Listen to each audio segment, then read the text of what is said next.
Last week, my wife and I went to go see Leo, and we had an absolute blast. Then, in the comment section, you guys let me know that this is part of a cinematic universe, so over the weekend, we watched the other two films. So today, I'm going to stop and rank all three LCU films from the least best to the best.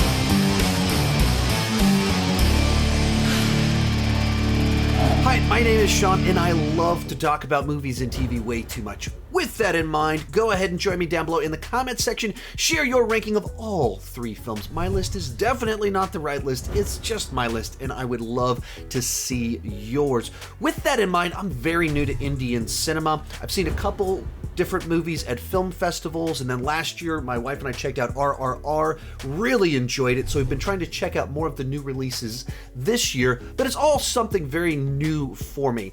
Case in point, I went to go see Leo. It was the first of these movies that I saw, and as the crowd was cheering when certain characters appeared, we didn't know really what was going on. We just, okay, I guess this means that it's connected to something else. And then over this weekend, we watched the previous two films. And so as just kind of a point of reference, I'm sure my ranking is going to be very different from the general consensus because I just have such a different perspective on kind of what I'm connecting with, things like that. So with that said, let's get started. In least best, Vikram. To be perfectly clear, I really enjoyed this film as well, that it was kind of this denser narrative with all of kind of these twists and turns and investigation. But also, that's what puts it in last place for me. And it essentially boils down to this movie was difficult for me to follow. I'm watching it with subtitles, and so when you're trying to read the text on the bottom of the screen, well, it's introducing a lot of characters and a lot of locations, but you can't look up at the characters because you're trying to read the words, and it's dialogue heavy, so it's flashing a lot of words really fast. I missed a lot of sentences. I didn't see who faces were. And with a story like this, where there's a lot of locations and twists and who are investigating, who was murdered, and who's connected to who, it just makes it very difficult to follow. So I was having to pause about every 10 minutes to look up the Wikipedia article to kind of follow along to make sure I was tracking with which character is which and what's kind of going on. And in particular, the first half of the film that is action very light. There's not a lot of big action sequences in the first half of the film. It's just a lot of dialogue. And that was pretty hard for me to follow. I suspect if I saw a dubbed version of this film, it would have gone much better for me and potentially been higher up on this list. But all that aside, I thoroughly enjoyed that it was kind of this big conspiracy story that had revenge elements, investigation elements. In the back half, you do get big, gigantic action sequences. So there's just a whole lot in there to kind of connect with. It is a more robust story, especially compared to the other two, which are much more simple and straightforward premises.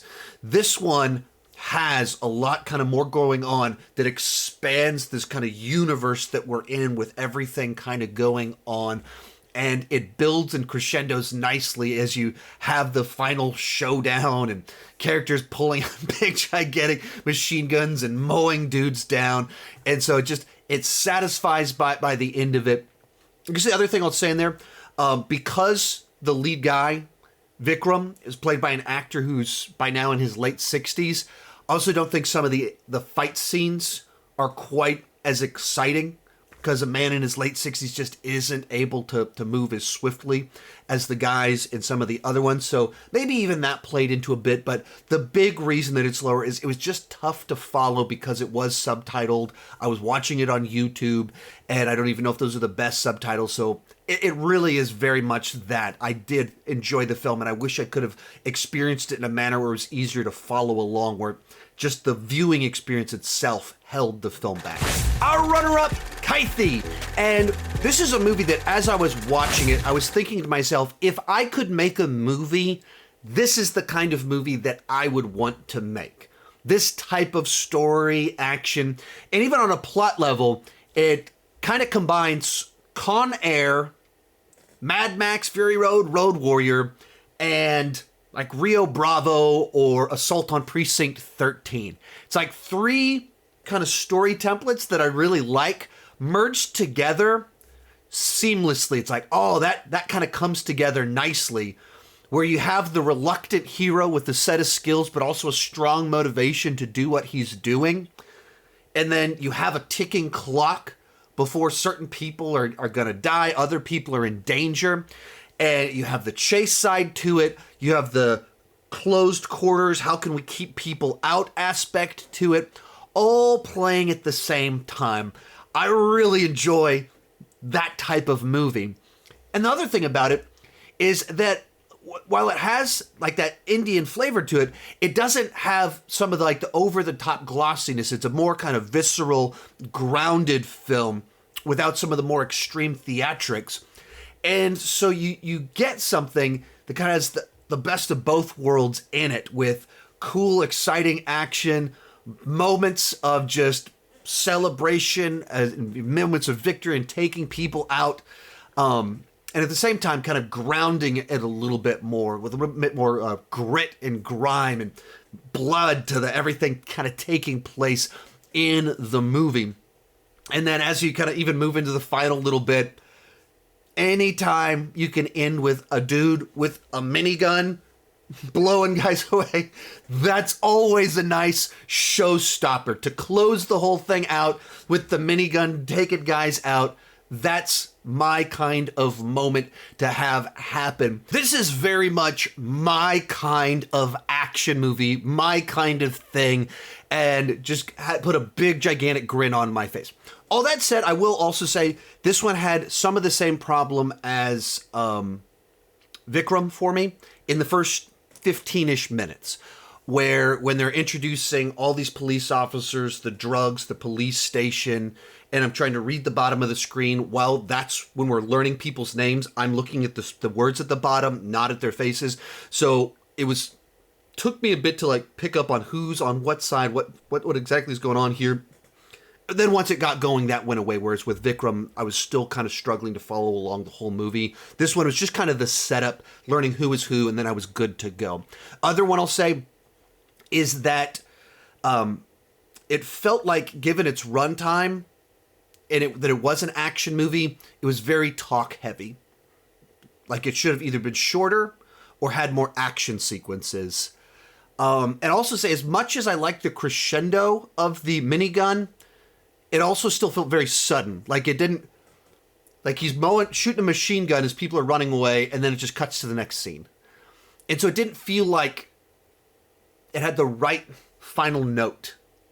Like that important of having maybe that one villain that symbolizes we've won, that final emotional payoff besides just seeing the cool thing with the minigun.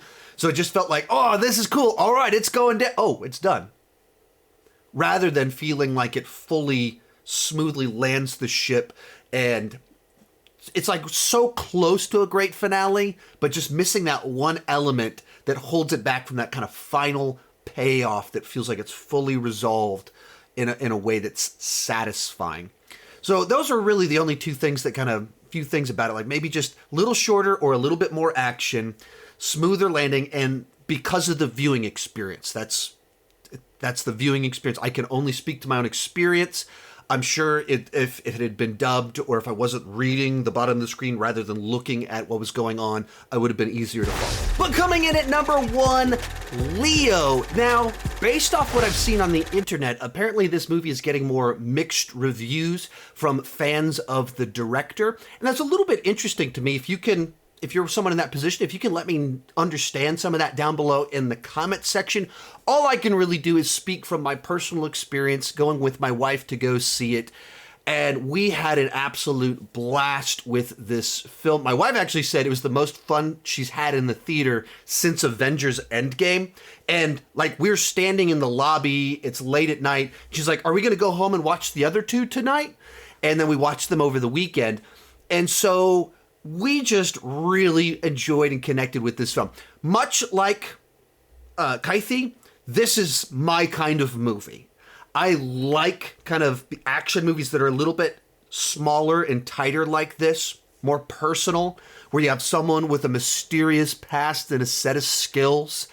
And as the movie goes along, it slowly reveals who they really are. That's my kind of movie. And then I think this one for me of these three films had the best action, where you have some of the more grounded, visceral, bone-snapping action. You get a couple of them where it gets a little bit more extravagant and over the top, but not all of them. And it kind of builds towards that. It starts smaller and gets bigger as it goes along. It's also a movie that is influenced by or a tribute to A History of Violence, which is a David Cronenberg film from about 20 years ago with Viggo Mortensen. That's also an adaptation of a graphic novel that was put out by a DC imprint. And it's just like a story that has a lot of potential for cinematic opportunity because it delivers action as well as this interesting family dynamic, as you have this guy whose wife realizes she doesn't know her own husband and his friend realizes they don't know him as well. So it's just a multiple layers to it while still having a very straightforward story that delivers a lot of moments of excitement, of payoff, all kinds of cool stuff. This is my sort of film template that I thoroughly enjoy. Other things kind of in there. My wife and I were both very amused by the musical choices in it in a way that we're trying to like process it, because the song choices are so like on the nose and blunt and direct. Badass Mr. Darcy's a badass. Like just saying exactly what the director and writer wants us to know about a character in a way that Hollywood just doesn't do that.